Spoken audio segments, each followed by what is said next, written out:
Good morning everyone. आज हम start करने जा रहे हैं class 10 golden rays book first and chapter number 4 and the topic is या title is the tale of Bishnois and the writer is Madhav Gadge. Okay, तो students इसको स्टार्ट करने से पहले मैं आपको थोड़ा सा इंट्रोडक्शन इस चैप्टर के बारे में देना चाहूँगी। तो देखिए, इस चैप्टर में अगर हम देखें तो राइटर ने हमें बताया है कि दिस टेल इज, यानी ये जो स्टोरी है, is about the Bishnoi community, यानी जो विश्नोई समुदाय है, कम्युनिटी है, उसके बारे में ये कहानी है। That brought a drastic change in the ecology of Marwar in Rajasthan. Rajasthan का जो मारवाड़ एरिया है उसमें इस चैप्टर के द्वारा उन्होंने एक बहुत बड़ा यानी मैजेस्टिक चेंज हुआ था उस एरिया में, उसके बारे में डिस्कस उन्होंने किया है। This area had been very dry for centuries, यानी ये जो राजस्थान के मारवाड़ का एरिया था वह कई सेंचुरीज तक बहुत ज़्यादा ड्राई रहा, सूखा रहा।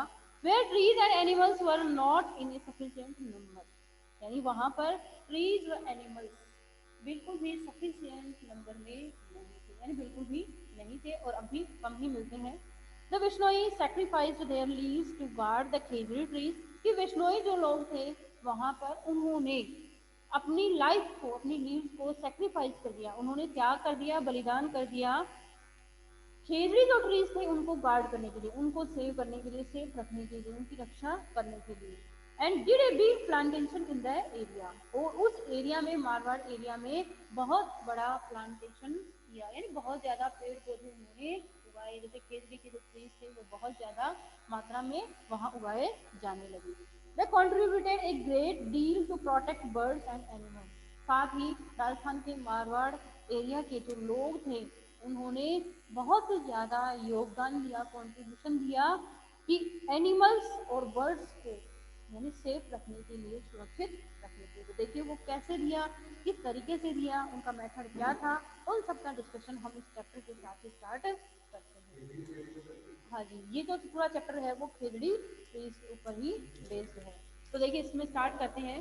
Today Marwar is a treeless waste of sand and rocks. Writer जो है वो हमें कहता है कि आज जो मारवाड़ एरिया है वो बिल्कुल ट्री लेस, पेड़ पौधों से रहित, और waste of land, sand and rocks, यानी चट्टाने, सिर्फ वेस्ट जो चट्टाने हैं और मिट्टी है वो हमें देखने को इस एरिया में मिलती है।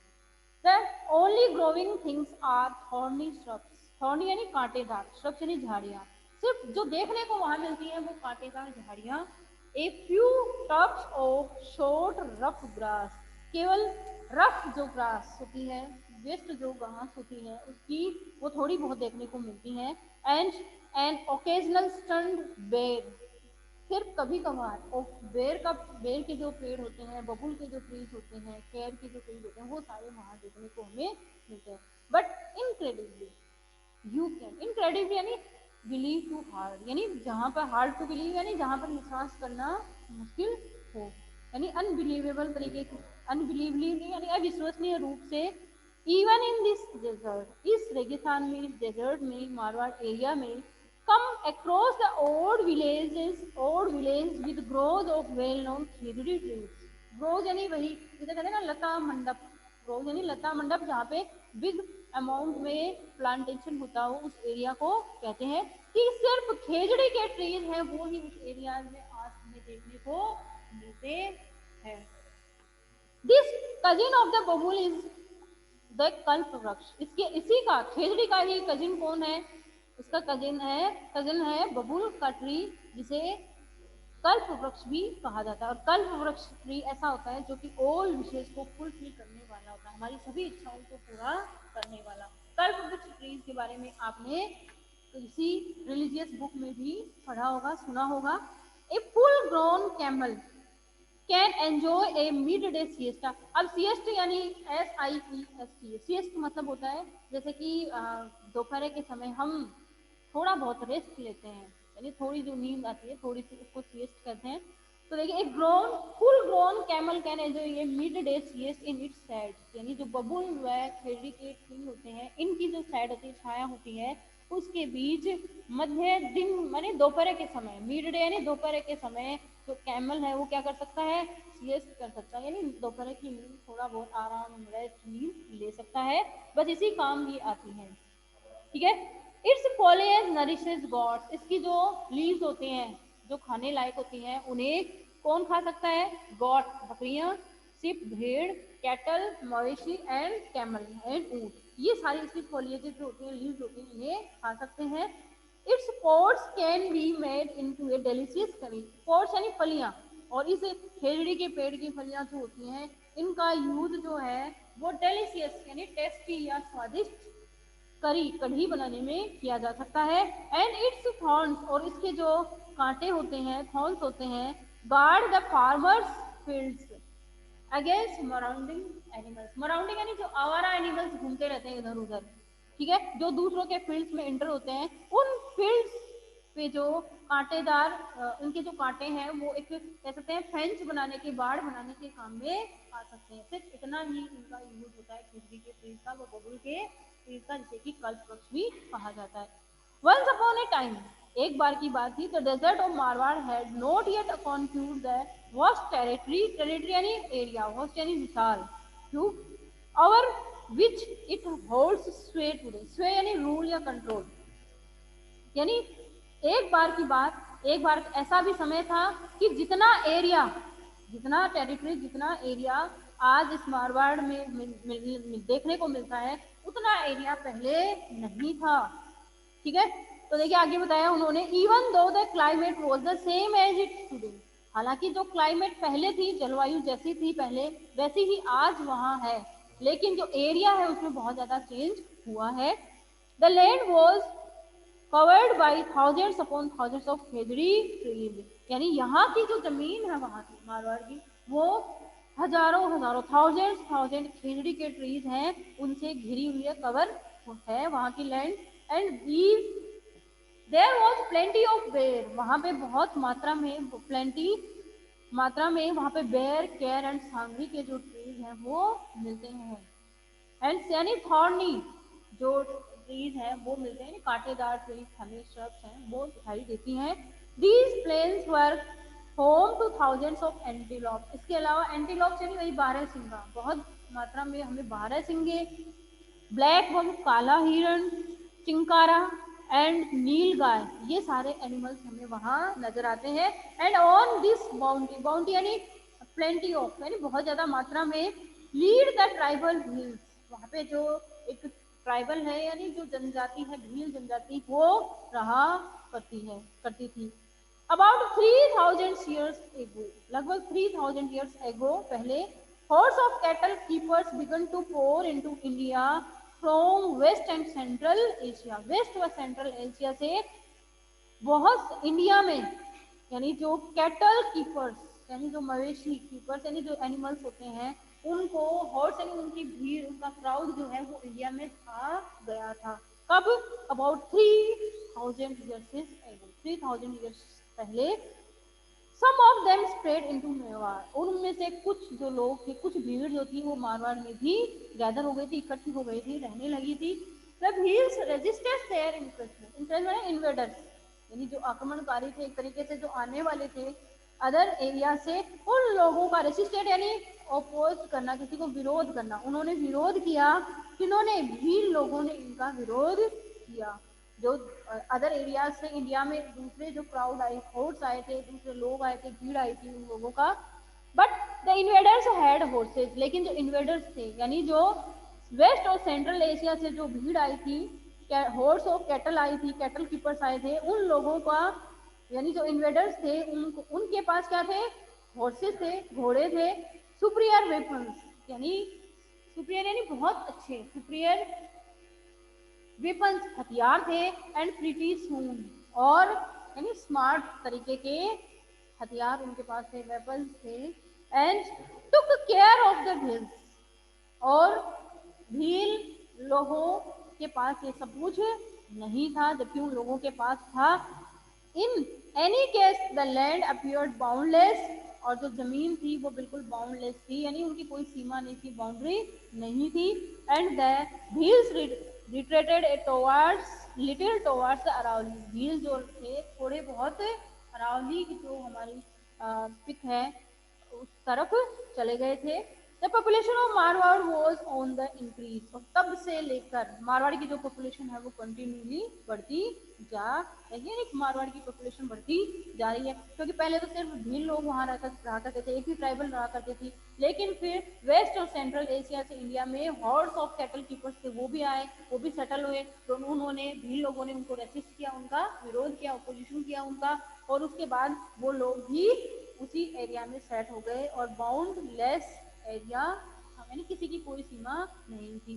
बट एज सेंचुरीज पास, लेकिन जैसे जैसे शताब्दियां गुजरती गई, सेंचुरीज पास होती गई, the large herd of cattle began to affect the vegetation, यानी जो कैटल जो थे, हर्ड्स यानी वही भीड़, क्राउड जो थी, वो कैटल थे, मवेशी जो थे, एनिमल्स थे, उन लोगों ने वेजिटेशन को, वहाँ की जो वनस्पति थी उसको प्रभावित किया, यानी वहाँ का जो ग्रीनरी था, प्लांटेशन था, उन सबको इफेक्ट किया।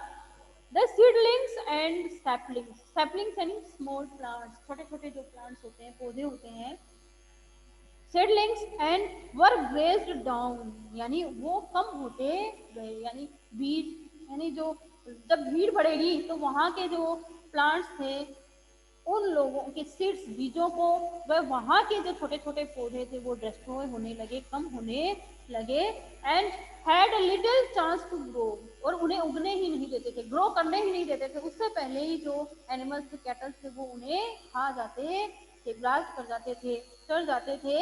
Invaders and the Bhils, tribal Bhils found less and less to sustain themselves, यानी जो आक्रमणकारी थे, यानी जो सेंट्रल और वेस्ट एशिया से जो लोग आए थे उन्होंने, और जो ट्राइबल व्हील्स थे उन लोगों ने, टू सस्टेन, सस्टेन यानी गुजारा करना, वहां रहना मुश्किल हो गया था, यानी क्योंकि उन्हें खाने के लिए मिल ही नहीं पाता था कुछ भी, क्योंकि हर चीज की कमी होती जा रही थी, क्योंकि जो एनिमल्स थे, कैटल्स थे, वो प्लांट्स को ग्रो, सैपलिंग्स को ग्रो ही नहीं करने देते थे, बढ़ने ही नहीं देते थे, ग्रो अप नहीं करने देते, उससे पहले ही वो उन्हें खा जाते थे। Finally the 13th century AD saw the final conquest of the Bhils by the Rathore of Kannauj, फिर कन्नौज के जो राठौड़ लोग थे वो आए कब, 13th century AD, यानी after death of Jesus Christ के आफ्टर वो आए, और भील जो लोग थे उन लोगों पर फाइनल कॉन्क्विस्ट, यानी फाइनल रूप से उन्हें कैप्चर कर लिया, उनको हरा दिया, और जो राठौड़ थे कन्नौज के वो वहां स्प्रेड हो गए, फैल गए। The Rajput now ruled the whole of Marwar, अब जो राठौड़ कन्नौज और कन्नौज के जो राठौड़ थे उन्होंने, राजपूत लोगों ने पूरे मारवाड़ पर रूल किया, कंट्रोल किया, स्वे किया। तो देखिए आगे राइटर हमें बताता है, माधव गाडगिल आगे हमें बताते हैं, इन द ईयर 1451 एडी, यानी 1450 ईयर में, during the reign of Jodhaji, Rao Jodhaji जो थे उनका शासन था, वही मारवाड़ के एरिया में राव जोधाजी हुए थे, जोधपुर में। One of the bravest of the Rathore Kings, Rathore जो किंग्स थे उनमें सबसे ज्यादा ब्रेव थे, सबसे ज्यादा बहादुर थे Rao Jodhaji. An extraordinary child was born in the village of Pipasar, Jodhpur में जो पिपासर नामक मारवाड़ एरिया में है, वहां पर उस गांव में, पिपासा नामक विलेज में, एक एक्स्ट्रा ऑर्डिनरी, यानी जिसमें कुछ एक्स्ट्रा क्वालिटीज हो अपने आप में, यानी जो असाधारण प्रतिभा का धनी हो, यानी कुछ एक्स्ट्रा टैलेंट जिसमें हो, ऐसे एक बच्चे ने, चाइल्ड ने जन्म लिया। His father was the headman Thakur Lohat, उनके पिता एक हेडमैन थे और ठाकुर लोहाट उनका नाम था। And his mother was Hansa Devi, और उनकी मदर का नाम हंसा देवी था, Rao Jodhaji. The boy was called Jambhaji, और उस बच्चे का नाम क्या था, जो चाइल्ड उनके घर बोर्न हुआ था, उसका नाम था जाम्भाजी। एज ए लिटिल बॉय, छोटे से बॉय थे, he was given the task of looking after his father's large herd of cattle and ship, उनके जो फादर थे वो लार्ज हर्ड ऑफ, यानी बहुत ज्यादा क्राउड में, बहुत ज्यादा संख्या में, नंबर में उनके पास कैटल और शिप्स थी, उनको खेतों में ले जाया करते थे, और उन्हें, यानी खेतों में उनको ले जाने का काम, फील्ड्स में ले जाने का, ग्रेजिंग अप करवाने का काम किसे दे दिया गया, जाम्बू जी को दे दिया गया। It was great fun to take the animals out grazing. Jamha ji जब उन्हें उन एनिमल्स को ग्रेजिंग करने के लिए फील्ड्स में चराने के लिए लेके जाते, तो ये जो टाइम था वो उनके लिए बहुत ही फन का टाइम था, यानी बहुत एंजॉय वो किया करते थे ऐसा करते हुए। Lie in the shade of a khejri tree, वो खूब एंजॉय किया करते थे, फन किया करते थे, और खेजड़ी का जो ट्री था उसके नीचे उसकी छाव में सैड में लेट जाया करते थे।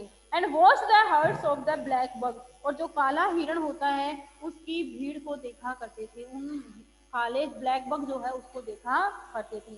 जाम्बूजी वॉज फैसिनेटेड बाई द लीजे grace of this handsome antelope, और जो बारह सिंगा था उसकी जो हैंडसम, जो कि बहुत ही हैंडसम उन्हें लगता था, और उसको उसकी ग्रेसनेस को, उसकी ब्यूटीफुलनेस को या उसकी ब्यूटी को वो निहारते रहते थे, और फैसिनेटेड यानी उससे एक तरीके से कह सकते हैं हम आकर्षित हो गए थे, अट्रैक्टेड हो गए थे। एंड थॉट, और वो उस एंटीलोप को, ब्लैक बक को देखकर सोचा करते थे कि that there was no sight more enthralling than a fight between two well grown stags, यदि दो यानी वेल ग्रोन यानी अच्छी तरह से बड़े बड़े जो बारह सिंगे हैं दो, उनके बीच फाइट करवाना, लड़ाई झगड़ा, यानी उनकी झगड़े को देखना, लड़ाई को देखना उन्हें काफी अच्छा लगता था। ऐसा सीन, ऐसा साइट वो उन्हें काफी नजर अच्छा लगता था, उन्हें एंजॉय देता था, खुशी उससे मिलती थी कि दो बारह सिंगे हो, स्टैग्स हो, और उनके बीच में फाइटिंग का जो सीन होता है उसे वो बहुत ही अच्छा लगता था। When जामोजी was 25 years old, जब जामोजी 25 years के हुए, एक great disaster overtook the whole region, region यानी वही एरिया, उस मारवाड़ एरिया में एक बहुत ही ग्रेट डिजास्टर, डिजास्टर यानी विपत्ति या संकट, आपदा आई। The small quantity of rain, यानी बारिश की या पानी की या बारिश की जो स्मॉल क्वांटिटी थी, that used to come regularly cease to goal together, cease यानी रुक जाना, यानी बारिश से जो थोड़ा बहुत पानी उनके पास था, यानी बारिश आना बिल्कुल बंद हो गई थी, और जो पानी था उसकी कमी होती जा रही थी, स्कार्सिटी ऑफ वाटर होता जा रहा था। The roast suffers were the cattle, सबसे ज्यादा इसका हर्जाना जो है वो कैटल को, मवेशी जो जानवर थे उनको भुगतना पड़ता है। In the first year of drought, जब सूखे की हालत हुई, पानी बिल्कुल खत्म हो गया था, उस हालत में उसके पहले साल they could eat the bajra straw stores in the houses, उनके घरों में जो बाजरा के स्ट्रा तिनके थे उनका यूज उन्हें खिलाने के लिए किया गया, एनिमल्स के लिए। The second year was very bad, दूसरा साल जो था वो और भी बुरा रहा। There was not a blade of grass left standing everywhere, यानी जहां वो खड़े होते थे वहां कहीं भी उन्हें ग्रास का एक टुकड़ा भी नहीं नजर आता था, यानी घास जो थी वो पूरी तरीके से, घास का एक तिनका भी उन्हें नजर नहीं आया था जब सूखा रहा उसके दूसरे साल। People hacked at any trees they could find, hacked यानी काटना, कट डाउन करना, लोग पेड़ों को, सॉरी ट्रीज को काटने लगे जहां कहीं उन्हें कोई ट्री मिला। एंड फेड द एनिमल्स, और उन एनिमल्स को खिलाने लगे, ऑन द लीव, उनकी लीव को, पत्तियों को। But even so there was not enough browse for all the hungry animals, browse यानी लीव्स फॉर ईटिंग, यानी खाने के लिए जो पेड़ों की, ट्रीज की जो लीव्स होती हैं, पत्तियां होती हैं, वो हंग्री जो एनिमल्स थे, भूखे जो जानवर थे, उनको बिल्कुल भी नहीं मिल पाती थी। And the drought continue for 8 consecutive years, continuously, continuously इसी तरीके से जो सूखा था उसकी हालत लगातार 8 सालों तक रही। तो देखिए 8 सालों तक, 8 ईयर्स तक वहां सूखे की स्थिति रही, ड्रोट की कंडीशन रही उस एरिया में, यानी लोगों को खाने पीने की बिल्कुल से कमी आ गई थी। द पीपल हैड हैक्ड, लोगों ने काटने लगे, कट डाउन करने लगे, and hacked the last bit of foliage from all the trees, यानी जितने भी ट्रीज थे उनकी जो लास्ट जो foliage होती है, लीव्स यानी प्लांट जो लीव्स होती हैं उनको उन्होंने काट दिया था, यानी एक भी पत्ती, एक भी प्लांट पर, ट्री पर उन्हें नजर नहीं आती, सबको उन्होंने कट डाउन कर दिया था। Which finally began to dry up, इसी का रिजल्ट था कि सिर्फ सूखे प्लांट्स वहां खड़े थे, उनमें एक भी पत्ती लीव्स नहीं थी, सबको डिस्ट्रॉय कर दिया गया था, हैक्ड कर दिया गया था। When the stored grains was exhausted, people at khejri पोर्ट, और जब वहां पे जो स्टोर किया हुआ जो ग्रेन था, अनाज था, वो खत्म हो गया था, तो लोगों ने जो खेजड़ी की जो फलियां होती हैं, पोर्ट्स होती हैं, उन्हें भी खाना शुरू कर दिया था। And the floor of the dried बेर सीड्स, और बेर जो होते हैं और उनके जो बीज होते हैं, उनको उनको सुखाकर उनका जो फ्लोर है, आटा है, उसे बनाया जाता था और उसकी चपाती वहां लोग खाया करते थे। When this too was exhausted, जब ये सब कुछ भी खत्म हो गया, इससे भी लोग थक चुके थे, the store the bark of the sangri trees, और जो सांगरी का जो ट्री होता है उसकी जो बाग यानी उसकी जो छाल होती है उसको लोग खाने लगे, तोड़ने लगे, and powdered and cooked it, उसका पाउडर बनाने लगे और उसे भी पकाने लगे। यानी बेर के जो सीड्स होते हैं उनका पाउडर बनाकर उसको आटे के रूप में गूंथा जाता था, उसकी चपाती बनाई जाती थी। फिर उसके आफ्टर जो सांगरी के ट्रीज होते हैं उनकी जो छाल होती है उसको पाउडर बनाया जाता था और उसे आटा बना गूंथ करके उसकी रोटियां बनाई जाती थी। The hunted every one of the starving black bucks, और उन्होंने भूखे जो ब्लैक बग्स थे यानी जो काले हिरण थे उनका भी शिकार करना शुरू कर दिया था। And finally the abandoned all hopes and migrated in masses, और उसके बाद में अंत में उन्होंने सारी हॉप्स यानी एक्सपेक्टेशन आशाएं छोड़ दी थी, and migrated in masses, migrated यानी पलायन कर जाना, और उन्होंने मासेस यानी भीड़ के साथ वो पलायन वहां उस एरिया से कर गए थे, चले गए थे। Tens of thousand of cattle perish on the way, यानी कम से कम 10,000 के करीब जो एनिमल्स थे वो पेरिश यानी डाइड डेथ हो जाना, कम से कम 10,000 के करीब जो एनिमल्स थे उनकी रास्ते में ही डेथ हो जाती है। By now the whole country was barren, पूरा जो कंट्री था वो बंजर हो चुका था, यानी वहां बिल्कुल सूखा हो चुका था, खाने पीने के लिए कुछ नहीं बचा था। There was not a tree in sight for miles together, यानी मीलों की दूरी तक एक ट्री भी नजर नहीं आता था वहां पर। नॉर ए सिंगल काउ, और ना ही कोई एक सिंगल काउ नजर आती थी, और ना ही कोई एक काला हिरण नजर आता था, क्योंकि लोग उनको हंट कर चुके थे, शिकार कर चुके थे। The only people to hold on were big landlords like Jamboji father with huge stores of bajra, और जाम्बोजी के जो फादर थे उनके पास जो स्टोर था बाजरा का, यानी जितना बाजरा ग्रेन्स उन्होंने स्टोर कर रखा था वो सब भी खत्म होता जा रहा था। That somehow lasted through the difficult times, यानी लेकिन किसी भी तरह ये जो कठिन समय था इसमें वो काम आया उनके, और उन्होंने उन्होंने उसका यूज किया। Jambhoji was much affected by this drought, Jambhoji जो थे इस सूखे से, अकाल से बहुत ज्यादा प्रभावित हुए।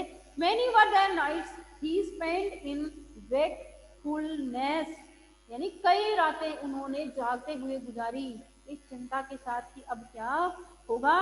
Because of the suffering he had around him, क्योंकि जो कष्ट जो पीड़ाएं यानी लोग भूखे हैं, जनता भूखी है, वो सब उसे बुरा लग रहा था। The dying cattle, the starving children, यानी सूखते हुए कैटल और स्टार्विंग चिल्ड्रेन और भूखे मरते हुए बच्चे, the haunted him day and night, दिन व रात ये सारी चीजें उनके माइंड पर हावी रहने लगी, इसीलिए वो कई कई रातों जागते रहे।